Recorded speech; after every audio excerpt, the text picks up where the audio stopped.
Alors tout d'abord, bonjour à tous. Donc avec cette conférence, je vais vous présenter des éléments clés pour que vous puissiez vous entraîner au mieux dans le travail en côte lorsque l'on prépare des trails, des ultra trails.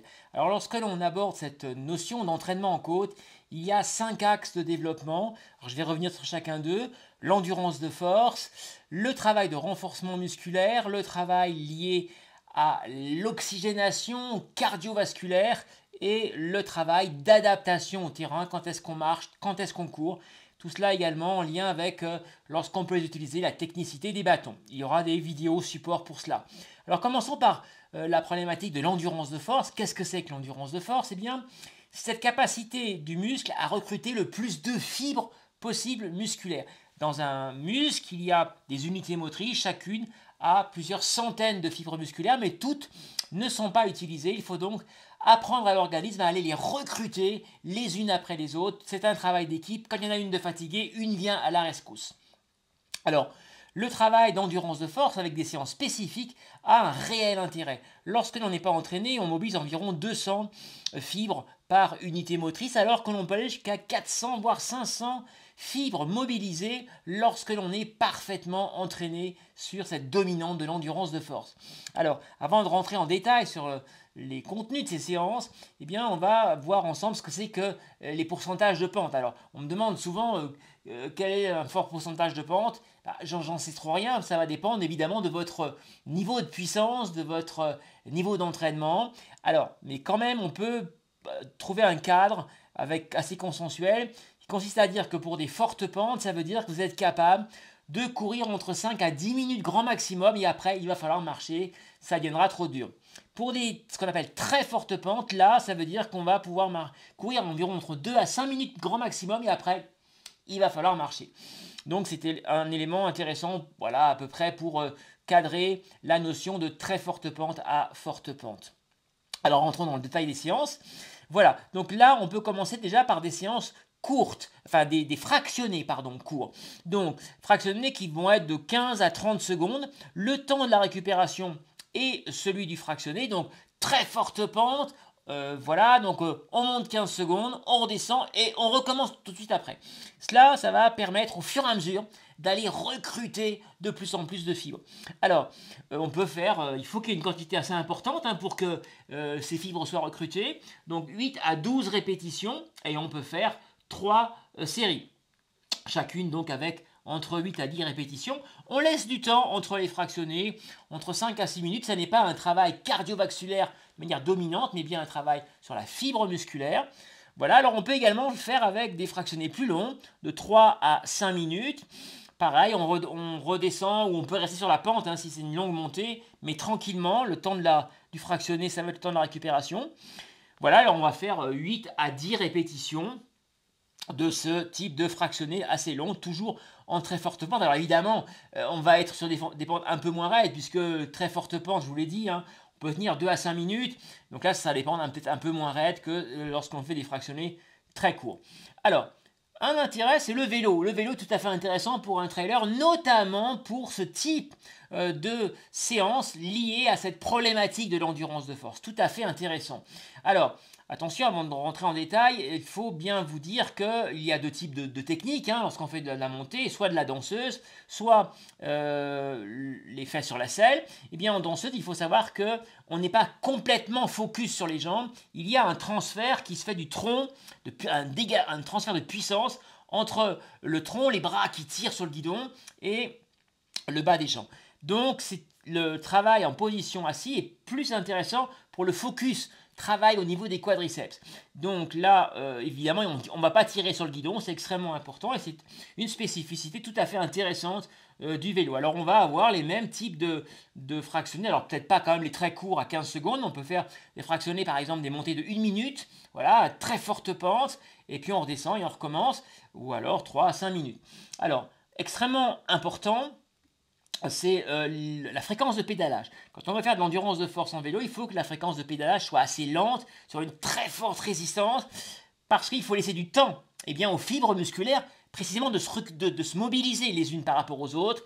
Donc ça veut dire entre 55 et 60 tours de pédale par minute. Si vous êtes au-dessus, le pédalage va être trop rapide, on ne sera plus en endurance de force. Et en dessous de 50, eh bien, on risque d'avoir vraiment des très fortes charges au niveau des genoux, c'est plutôt à éviter. Voilà. Alors maintenant, passons au contre-effort, c'est-à-dire ce qui se passe entre les fractionnés. Eh bien, en vélo, on va être sur un pédalage très très souple. Voilà, 110, 100 à 110 tours de pédale par minute, c'est vraiment très véloce pour précisément favoriser l'élimination des contractions parasites qui se sont faites pendant l'effort. Voilà, on repart en quelque sorte à zéro. Voilà, c'est intéressant. Et on est sur le même cadre que je vous ai dit pour la course à pied. Alors, lorsque l'on n'a pas des montées et que l'on a un trailer citadin, il n'y a pas de souci pour faire endurance de force. C'est un des axes que l'on peut très facilement faire lorsque l'on est en ville, à condition d'avoir les escaliers. C'est tout à fait possible. Alors, voilà un exemple de travail que l'on va faire sur des escaliers. On est sur le principe, alors plutôt des fractionnés courts évidemment, 3 minutes de monter en escalier, c'est quand même difficile à trouver en ville, mais 15 secondes, c'est quand même relativement facile. Voilà un exemple. Encore un autre exemple de situation voilà, donc que l'on peut faire sur les escaliers. Évidemment, le traditionnel, bon, voilà. Et tout cela, bien évidemment, encore une fois, avec une certaine importance dans le volume. C'est important donc d'avoir minimum 15 à 30 répétitions, et puis 3 à 4 séries par exemple. Alors on pourrait, entre les séries, par exemple, envisager de faire un petit footing, et on revient sur les escaliers, et on recommence. Ça peut se faire pendant une sortie longue, par exemple. Voilà, alors, maintenant, passons au renforcement musculaire. Alors, vous me connaissez, c'est mon cheval de bataille, là, parce que très, très souvent, il est bien trop négligé. Or, le renforcement musculaire est déterminant pour éviter les blessures.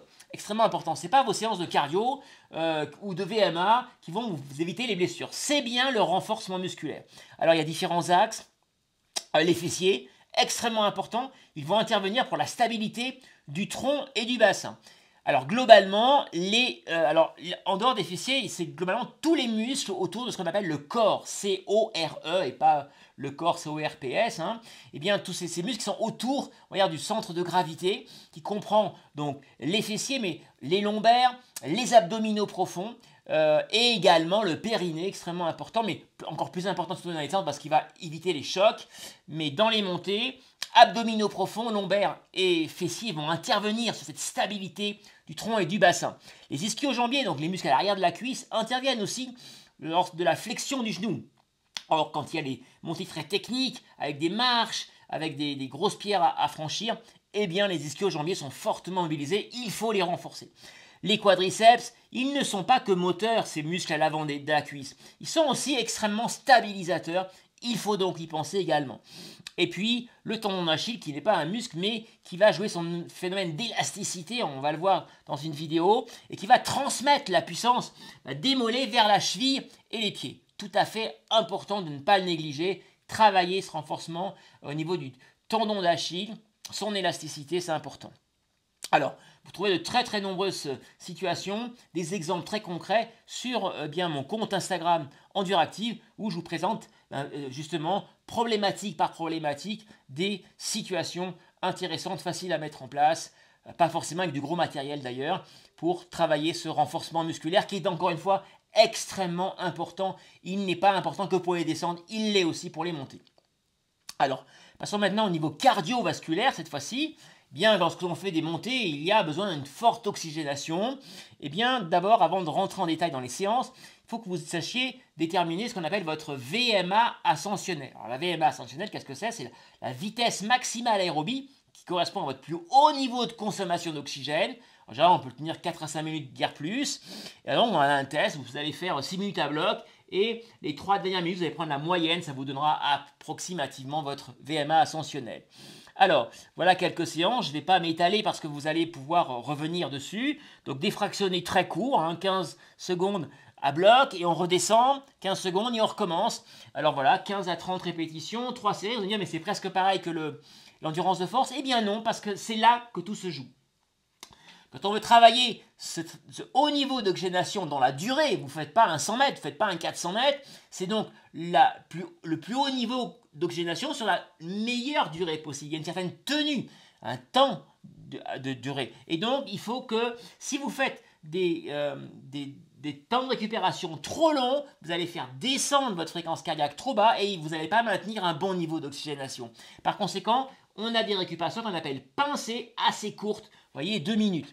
Alors voilà, on peut faire des 30 secondes, on peut faire des 1 minute, et puis voilà, un peu plus longs, 3 à 5 minutes, et pourquoi pas des tempos, donc par exemple 4 fois 15 minutes. Là, on va se situer autour de entre le 90% de la VMA, ou alors pas loin du seuil 2, qui est donc le seuil où il y a une très forte dette d'oxygène, contient environ 45 minutes à 1 heure, autour de 90-92% de la fréquence cardiaque maximale. Et puis éventuellement, on peut faire un tempo très long de 30 minutes. Alors évidemment, quand on est avec des fractionnés très courts, 15 secondes, on va se mettre à 110% au-delà de sa VMA, puisqu'on la tient 4 minutes, 15 secondes, ça ne posera pas de problème.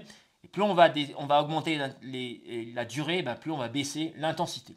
On peut également travailler ce travail de la haute oxygénation par des fractionnés qu'on appelle pyramidales. Donc là, on va monter 1, 2, 3, 4 en fractionnés et on redescend. Et 1 minute de récupération, donc elle est quand même très pincée, courte, entre les fractionnés. Ou alors le balayage qui est aussi intéressant. Donc là, on a au départ un fractionné long avec une intensité assez modérée, 75% de la fréquence cardiaque, ça correspond après au niveau du seuil 1. Premier moment, il y a une petite dette d'oxygène et on va augmenter comme ça au fur et à mesure les intensités en baissant les durées des fractionnés. Alors maintenant, passons à l'adaptation au terrain. Là, je vais vous montrer une vidéo qui est donc celle de Rémi. Alors Rémi Bonnet est un trailer, très fort trailer sur les trails courts, mais c'est surtout un skieur alpiniste d'excellent, j'allais dire, puisque cette année, il a été 2 fois champion du monde de ski alpinisme, donc c'est la référence quasi absolue en ski alpinisme.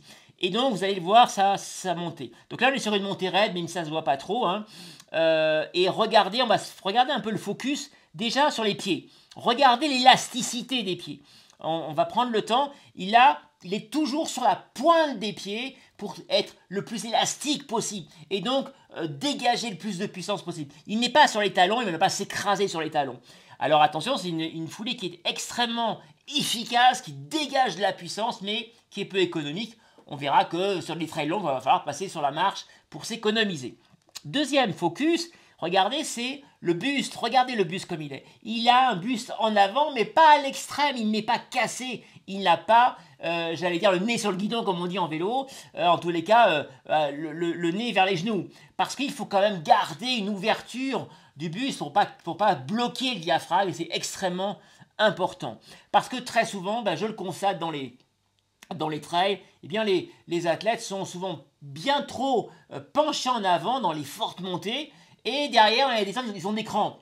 C'est pas forcément étonnant qu'il y ait des crampes dans une descente après une forte montée où on s'est vraiment coupé en deux. Parce qu'on s'oxygène mal. Or, je rappelle que à votre effort, vous fabriquez énormément de lactates. Les lactates ne sont pas un déchet à condition qu'ils soient éliminés par l'organisme. Et ils sont éliminés par quoi? Notamment par l'oxygène. Tout ça, ça va être synthétisé et récupéré, transformé par l'organisme, notamment dans la forme des sucres stockés dans l'organisme qu'on appelle le glycogène. Donc, si on manque d'oxygène, eh bien les lactates vont s'accumuler et derrière, risque de crampe. Donc c'est extrêmement important. Autre point, le travail des bras. Regardez, là on est sur évidemment un skieur alpiniste de très haut niveau. Il n'a pas de bâton, mais il utilise quand même ses bras. Il n'a pas les bras dans le dos comme des menottes. Il les utilise de manière à avoir une traction, une propulsion. Il y a tout le corps qui travaille en synergie pour aller finalement au bout des pieds et dégager cette puissance. Extrêmement important. Alors, on court ou on marche? Eh bien, il y a différents aspects à regarder. Déjà, je vous l'ai dit, si vous courez, notamment dans les très fortes montées, eh bien, vous allez être peu économe. Il y a une forte tension au niveau du tendon d'Achille qui joue son rôle, voilà, parfaitement, d'élastique. Mais il va falloir, si on veut s'économiser, assez rapidement passer à la marche parce que, eh bien, on a un appui sur tout le pied qui est donc plus économique. Et puis, très important, ça va dépendre évidemment de votre niveau de puissance. Je ne peux pas vous dire à tant de pourcentage vous allez marcher, ça va dépendre de votre potentiel de puissance, mais surtout de la durée du trail. Quand on a un trail court, eh bien, c'est pas grave si on a une foulée qui est peu économique. En revanche, plus le trail va être long, plus c'est important d'avoir une foulée économique. Par conséquent, on va basculer plus rapidement dans les trails longs sur la marche. Parce qu'à un moment donné, courir, oui, on va peut-être gagner 3 minutes en haut d'une montée qui va faire 1000 mètres de dénivelé, mais on va très peu s'économiser et donc sur la durée, les 3 minutes qu'on a gagnées, on risque d'en perdre une demi-heure, 10 heures après. Donc c'est aussi à calculer, extrêmement important, l'économie de course sur un trail long. Voilà, donc là c'est évidemment à tester. Alors, quand on est toujours sur l'as en bâton, je vous montrerai avec les bâtons, quand c'est très très forte puissance, eh bien on va mettre les mains sur les quadriceps pour appuyer, pour augmenter la puissance, de le transfert de puissance, eh bien du haut vers le bas du corps, extrêmement important. Mais attention, il y a un petit détail, il ne faut pas trop se casser. C'est ce que je vous disais avec la vidéo de Rémi. Parce que il y a un compromis à rechercher entre la poussée que vous allez exercer sur les jambes avec vos bras et l'ouverture suffisante du buste pour quand même avoir une bonne respiration. Sinon, vous risquez de le payer cash. Alors, passons maintenant au dernier point qui est la technique des bâtons. Voilà, alors là je vous montre donc Rémi dans ses œuvres, précisément cette année au championnat du monde. Et regardez la position des bâtons. Alors bon, on est en ski, mais s'il y a un transfert avec la course à pied, c'est pour ça que je voulais vous le montrer, on voit déjà plusieurs éléments. La position des bâtons. Il n'a pas les bâtons droits, il ne plante pas les bâtons droits parce qu'il y aura un blocage. Les bâtons, c'est un élément de propulsion. Il faut donc les pencher légèrement en avant pour basculer vers l'avant. On n'est jamais retenu. Donc les bâtons, c'est pas une béquille, un bâton. Je le dis très souvent, si les bâtons sont des béquilles, c'est qu'il y a un souci, parce que moi, dans la vie courante, je n'utilise pas de béquilles. Donc, les bâtons, c'est un élément de propulsion et pas une béquille. Quand il y a béquille, ça veut dire qu'on est déjà pas très très bien. Deuxième aspect, regardez, donc il va chercher assez loin devant, voilà, et surtout regardez derrière. Le mouvement est long, il y a une poussée qui est longue. Il va pousser loin derrière avec une ouverture de la main pour encore garder quelques degrés en plus. C'est extrêmement important. Très souvent dans les trails, eh bien je vois des trailers qui ont des mouvements très courts. En fait, qu'est-ce qu'ils font? Ils promènent les bâtons. Parce qu'une poussée de 30-40 cm, c'est pas très intéressant. Alors on va avoir les bâtons dans les mains, on va se plus gêner qu'autre chose.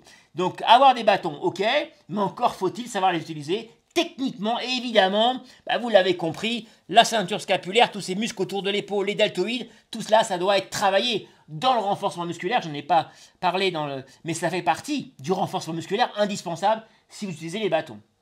Regardez, donc on voit bien la poussée à l'arrière très longue. On n'est pas sur un mouvement raccourci, très important. À travailler donc aux entraînements. Et puis, sur qu'on est en très forte pente, là on n'est pas en alterné la poussée, on est bien en poussée simultanée, très forte pente, mais on retrouve la même démarche.